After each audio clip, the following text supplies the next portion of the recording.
কাউকে যদি সত্যি মন থেকে ভালোবাসো তাহলে একটা পৃষ্ঠার জন্য পুরো বইটাকে কখনো ফেলে শুধু বিশ্বাসটা ভেঙো না, বাকি সব বাধা বিপত্তি আমি সামলে নেব। ভিডিওতে এসে মিথ্যে মোটিভেশন দেওয়ার পর যাদের এত কিছু দেওয়ার পরেও মন ভরেনি, দ্বিতীয়বার মন পাওয়ার চেষ্টা আমি করছি না।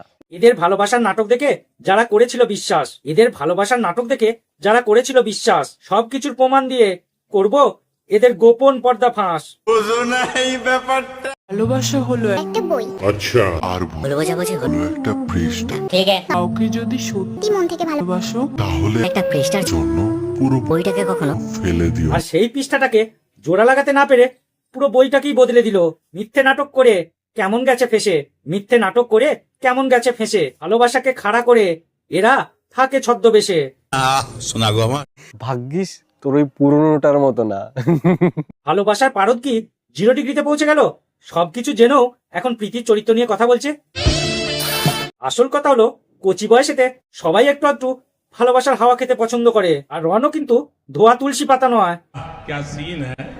আমি সেই বাপন বিশ্বাস যে বংরনকে তিলে তিলে নিজের চোখে মরতে দেখেছে। ভালোবাসা ভেঙে গেলে মানুষ একটু একটু কবি হয়ে যায় শুনেছি। নির্জন পাহাড়ে বসে বংরন গেঁজার টান দিয়ে কবির নাটক করছে। একটু ভেবেচিন্তে কথা বলবে। আমি সাবধান করলাম, রোস্টাররা সাবধান করবে না। রোস্টাররা ছোটবেলার রক্ত উঠিয়ে দেখিয়ে দেবে। ও তাই নাকি? যার জন্য সোশ্যাল মিডিয়াতে ভাইরাল হলো আবার তাকেই জ্ঞান দিচ্ছে। এ কেমন ভালোবাসা যে প্রীতির বাবা মাকে নিয়ে কথা বলে? মুখ দিয়ে রক্তের কথা শুনি, যার ছোটবেলা দিয়ে রক্ত অন্য কথা বলে। মানছি প্রীতি রক্ত খারাপ, আর তোর রক্তটা কি নির্ভেজাল? কদিন আগেই তো তোর দিদি যে নিজের ফ্যামিলিকে ভালোবাসতে পারে না, সে আবার একটা মেয়ের ভালোবাসার দাম দেবে, এটা ভাবাটাই ভুল। আমাকে কখনো ছেড়ে যাবে না। এর কিছুদিন পরেই স্বপ্ন দেখলাম অনেক, দেখার পরে সব স্বপ্ন ভেঙে গেল। সবাইকে বলছি, রিল লাইফের ভালোবাসাকে কেউ রিয়েল লাইফের ভালোবাসা ভেবে নিও না। এদের সম্পর্কটা শুধু টাকার জন্য।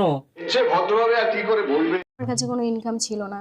টাকার জন্য এরা কি লেভেলের নাটক করতে পারে দেখো। আর এই মানতাসা ভীষণ বলছে এই সোনা কেনার টাকাগুলো কি হাওলার মাধ্যমে এলো নাকি? একদিকে গাড়ি গিফট করছে আর এত কিছু করার পরেও বলছে আমার কাছে কোনো ইনকাম ছিল না। দূষিত সমাজে মূল্যবাদী ক্যাক্টাসগুলোকে নির্মূল করতে এসে গেছে বিষাক্ত অ্যাটম বোমা। চলো রণপ্রীতি ডিভোর্স নিয়ে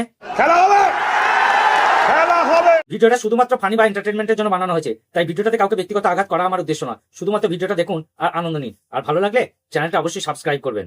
ঠিক আছে প্রীতিকে দেখে সত্যি ভীষণ খারাপ লাগছে। কদিন আগে সে শ্বশুর বাড়ির ভালোবাসা হারালো, আর তারপরই সে হারালো বন্ধুত্ব, আর এখন তার সব থেকে কাছের মানুষ বংরনকেও হারিয়ে ফেললো। প্রীতিকে ইনভাইট করতে না করেছিল কারণ ও সময়ের জন্য অপেক্ষা করো, সময়ই সব বিচার করে দেবে। আশা করি তোমরাও আমাদের পার্সোনাল লাইফের সাথে সোশ্যাল মিডিয়ার লাইফটাকে এক করবে। সোশ্যাল মিডিয়া ভিডিওটা আপলোড করে সিম্প্যাথি নেবে, আবার এরই কিছুদিন পর এরা আবার সম্পর্ক ভাঙার নাটক করবে। পরে লাইফে অনেক অশান্তি শুরু হলো, আমি যেটুকুনি ছিলাম সব হারালাম। আমরা কি এটা জানতে চাইছি? আবার এই ভিডিও দেখার পরে দর্শক যখন মন্তব্য করবে তখন আশা করি তোমরাও আমাদের পার্সোনাল লাইফের সাথে সোশ্যাল মিডিয়ার লাইফটাকে এক করবে। আমি আংটিটা দিয়ে প্রপোজ করেছিলাম। এখানেই শেষ নয়। হ্যালো শিবাবু। এদের লোক দেখানো, সোশ্যাল মিডিয়াতে ভালোবাসা আর শখ করে মুরগি পোষা দুটোই কিন্তু সমান।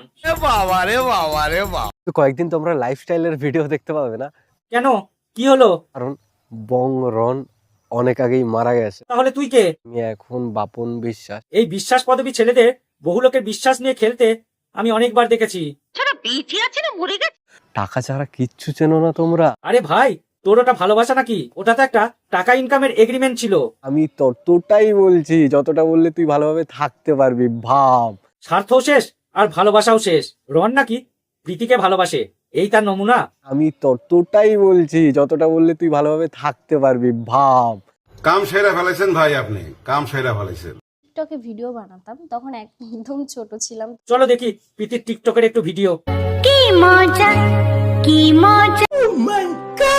তো বন্ধুরা, আজকে ভিডিওটা এখানেই শেষ করলাম। ভিডিওটা ভালো লাগলে লাইক কমেন্ট শেয়ার করো, আর হ্যাঁ, চ্যানেলটা সাবস্ক্রাইব করতে ভুলো না।